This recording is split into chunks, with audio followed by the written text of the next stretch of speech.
When you're trying to lose weight, you get a lot of advice, some good and some bad. And in today's video, I'm going to give you the 5 best pieces of weight loss advice I received on my 80-pound weight loss journey. So back in 2014, when I had my I've had enough moment, I decided I wanted to lose weight, but I really didn't know how to do it the right way. I had always struggled with my weight. And so I was constantly looking for advice, like what actually works for people. The thing about advice is you get lots of it, and sometimes it's hard to know what's good and what's bad. And beyond that, sometimes you get really good advice, but then you don't implement it. But the first piece of advice that I actually heard and implemented that actually worked was to sleep faster. I heard this piece of advice from Arnold Schwarzenegger in a motivational speech that he gave. And his point was, people have all these goals that they want to achieve, but when it comes down to it, they don't prioritize it. They don't make time for it. And one way you can make time for it is just to sleep less. And when I heard that, it really made me think, because that was one thing that kept holding me back. I kept thinking, well, I don't really have time. I don't have time to go to the gym.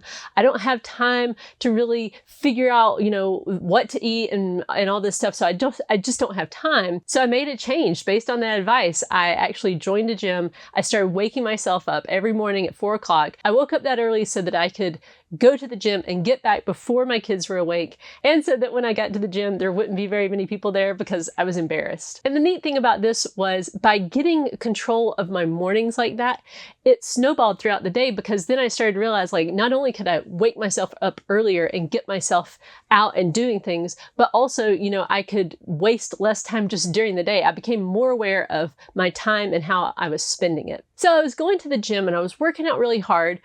But then in the back of my mind, this other piece of advice that I had heard kept pinging around in my head.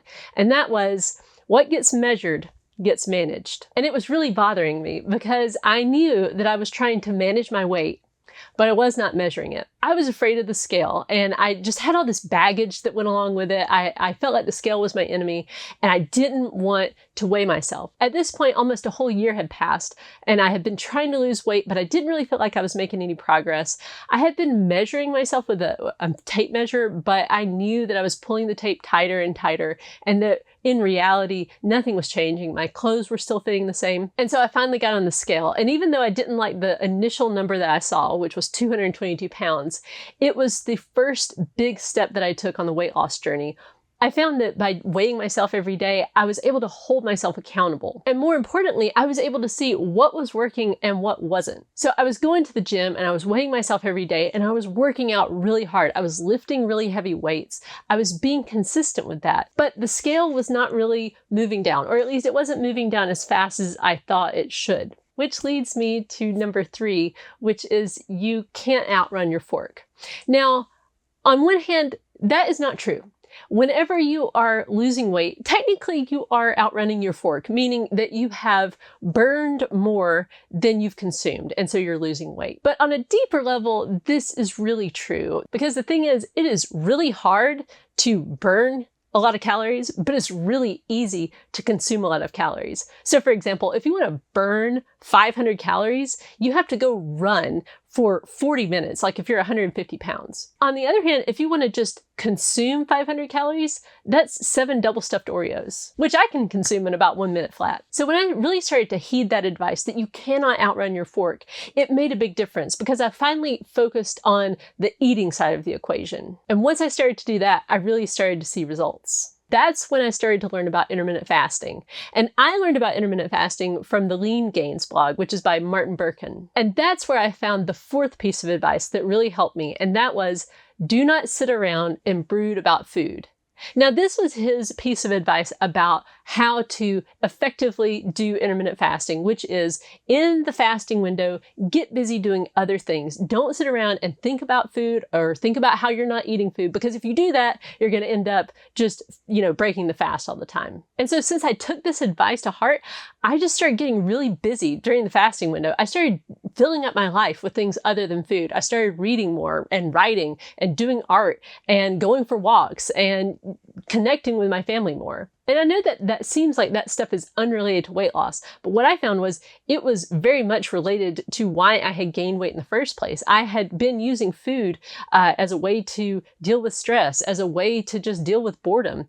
And when I started to fill up my life with these other things, it became a lot easier to eat the right amount of food. And this also helped me to put weight loss in its proper perspective too. I started to see that, it wasn't the most important thing in life, that there were other things that were way more important, and that weight loss was a good thing to do, but that I could get to a point where I had lost enough and could just go on living my life. And the last piece of advice was to ask myself what it would look like if this were easy. Now, I picked this up from Tim Ferriss, and he said, this is a great way to solve problems that you have if you just ask yourself, what would this look like if it were easy? When I heard that piece of advice, it came at a really good time, because what had happened was I had been going to the gym really consistently, but I had hurt my back doing a deadlift. So I was kind of knocked out of doing, heavy lifting at that point. And I had lost some weight, but my weight was trending back up. I wasn't really being consistent with intermittent fasting, even though I was practicing it from time to time. When I asked myself, what would weight loss look like if it were easy?